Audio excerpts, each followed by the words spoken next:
Responsabling pagkagidikanan. Ang kaminyoon mao ang pagbugko sa duha ka kasing-kasing sa babae o sa lalaki at tubangan sa Dios, din sila andam sa paghinatagay sa ilang kagalingon hangtod sa kamatayon. Ang atong reference, Mateo Kapitulo 5, versikulo 31 hangtod 32, Mateo Kapitulo 19, versikulo 4 hangtod 12. Unsa man ang tumong sa kaminyoon? Pinasikan sa Episo Kapitulo 5, versikulo 21 hangtod 33, ang tumong sa kaminyoon mao ang paghatag sa kayuhan sa matag usa. Ang usa ka tawo wala magbinyo aron lamang sa pagtagbaw siyang kagalingon, kung dili siya nagminyo aron sa paghatag sa kayuhan o kalipay sa kapika sa iyang kinabuhi. Tungod kay gusto man ang tuburan sa iyang desisyon sa pakigminyo, nan dili siya maghinakog sa paghatag sa iyang panahon, pagpaningkamot o kinabuhi alang sa kayuhan sa minahal sa kinabuhi. Ay kaduhang tumong mao nga musanay o magbaton og mga anak. Ang atong reference, Genesis Kapitulo 1, versikulo 28. Ay kaduhang tumong sa kaminyoon mao nga musanay ang katawhan. Gipabot nga diha sa panagtipon sa manag-asawa mamunga ang ilang gugma, apan kinahanglan nga ang ilang pagbaton og anak inubanan og responsibilidad. Bisan tuod nga ang tumong sa kaminyoon mao ang pagbaton og mga anak, apan wala kini magpasabot nga sila magpasagad na lang sa pagpanganak, saway paghuna-huna kung kaya ba nila ang pagbuhi kanila og paghatag og kaugmaon. Magplano sila sa pamilya sa pamaagi nga gidawat sa simbahan og dili kadtong gisupak sa simbahan. Unsa makaron ang obligasyon sa mga ginikanan? Una, paghatag og maayong pagtulunan og panig-ingnan. Ang atong reference, Episo Kapitulo 6, versikulo 4. Ang mga ginikanan adunay mga obligasyon sa pag-umol sa ilang mga anak nga mamahimong mga hingkod o gawas ng mga anak nga mahibaw sa pagpuyo sa Dios nung kabubuton o katilingbanong kinabuhi. Magbaton sila og Kristiyanos nga panimuyo, din ilang tagaan o gibukaton ang Diyos o relihiyon. Ilang pabunyagan ang ilang mga anak sa madaling panahon human sa pagkatao. Ilang tudluan unsaon pag-ampo sa panahon nga mahibaw na nga mosulti. Diha sa pag-abot sa panahon nga ang kabataan adunay pagsabot o pangisip, ila silang tudluan sa madoktrina sa pagtuo. Ila silang iuban sa pag-apil sa santos nga misa sa matag Domingo o sa mga balaan o dagkong kasalugan aron sila masanay o mamahimong kabahin sa ilang kinabuhi ang pagkamaampuon. Sila motudlo sa ilang mga anak sa pagkumpisal o mudasig sa pag-apil sa santos nga misa, makausa o makaduha sa usa ka semana kung mahimo.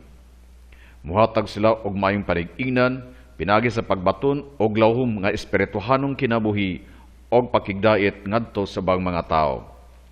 Tudluan nila sila sa pagkamatinud-anon, matinumanon o pagkamalagaron.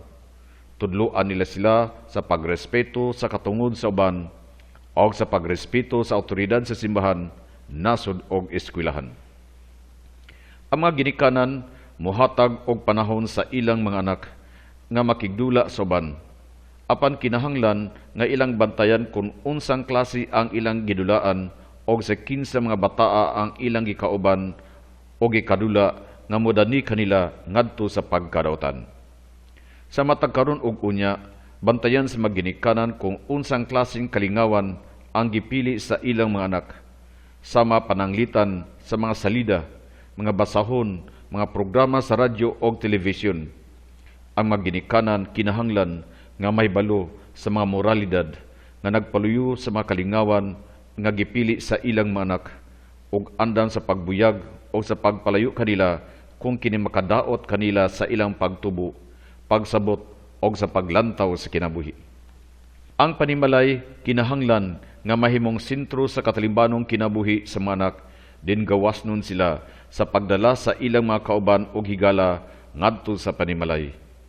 Ang panimalay kinahanglan nga mao ang una nga eskwelahan sa katalimbanong kinabuhi. Og diha sa maong panimalay, kinahanglan nga maghari ang gugma, din ang tanang membro magsunod sa balaod sa pagkamanggihatagon. Ang mga bana o mga asawa nga nagtan-aw sa kayuhan sa matag usa o usab ngadto sa ubang mga tao. Ang pag-ambit sa mga anak sa kasakit o sa kalipay, sa kahumugaway o kapitos diha sa panimalay, makaron ang sinugdanan, din ang mga kabataan, mamahimong kabahin sa katalingban. Ang panimalay, mao ang gamay nga bahin sa katalingban. Ang mga ginikanan, kinahanglan nga mohatag og insaktong pagtulunan mahitungod sa sex ngadto sa ilang mga anak. Diha sa paghisgot niini, tagaan og gibuk-aton sa mga ginikanan ang pagkaanindot og pagkabalaan sa tawhanong kinabuhi og sa sex. Ang mga pagtulunan nga ihatag kinahanglan nga mosibo sa ilang panghuna-una, pagsabot og kahamtungan. Ila usab sila nga tudluan mahitungod sa kaminyoon og sa pagbaton og mga anak nini. Diha sa pagtudlo kinahanglan nga ang mga ginikanan dili mo reklamo sa mga kalisdanan sa kinabuhing minyo o magkomedya mahitungod sa kaakuhan sa kaminyoon. Motudlo sila sa mga kaakuhan o responsibilidad sa kaminyoon.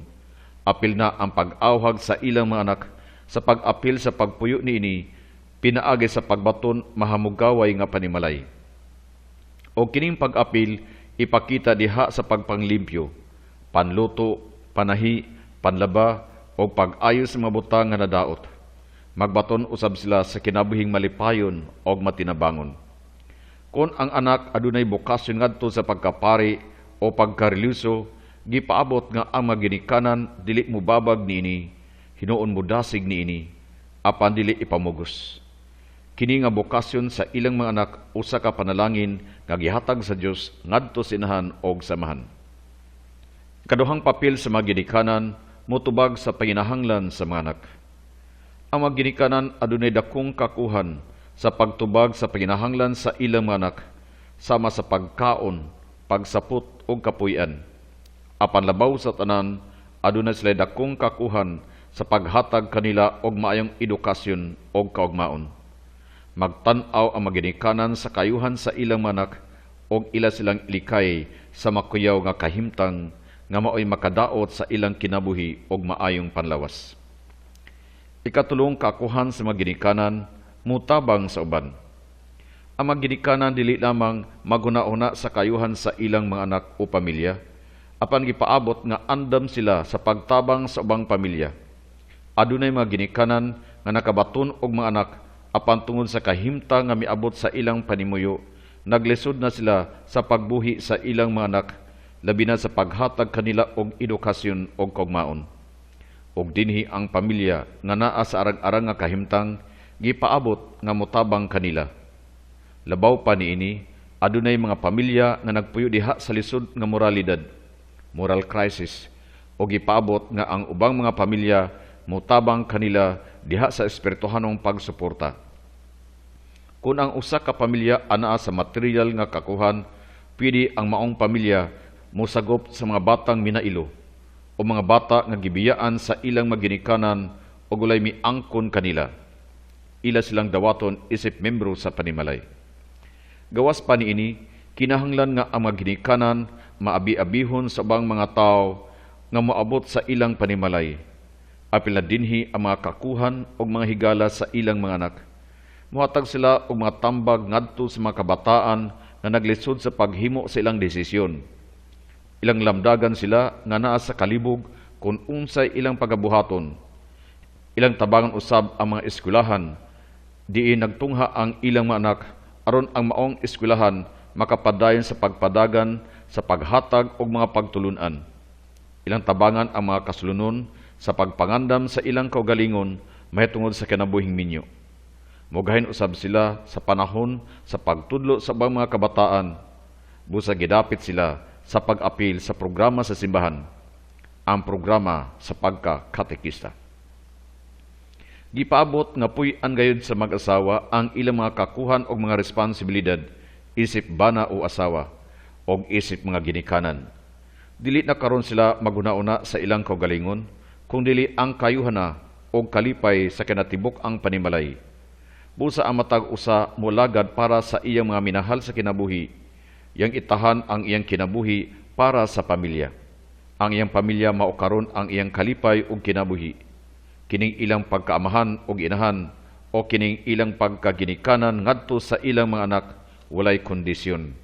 Sa kasakit man o sa kalipay, sa kapitos man o sa kamugaway, magpabilin sila nga bana og asawa sa usag-usa o magpabilin sila nga maginikanan ngadto sa ilang mga anak.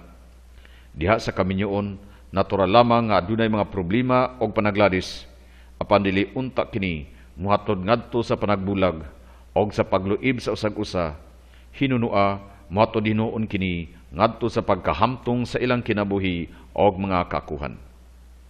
Ang kalampusan sa pinumuyo dili lamang kay bunga sa tawhanong pagpaningkamot, kung dili usab tungod sa grasya o panalangin sa Dios.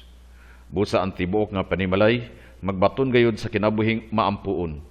Kay ang mga pag-ampo may maghatag kanila og kalig-on sa pagpabilin sa ilang kinabuhi o sa ilang mga kakuhan sa usag-usa, luyo sa mga pagsulay. Ginaingon, the family who prays together stays together.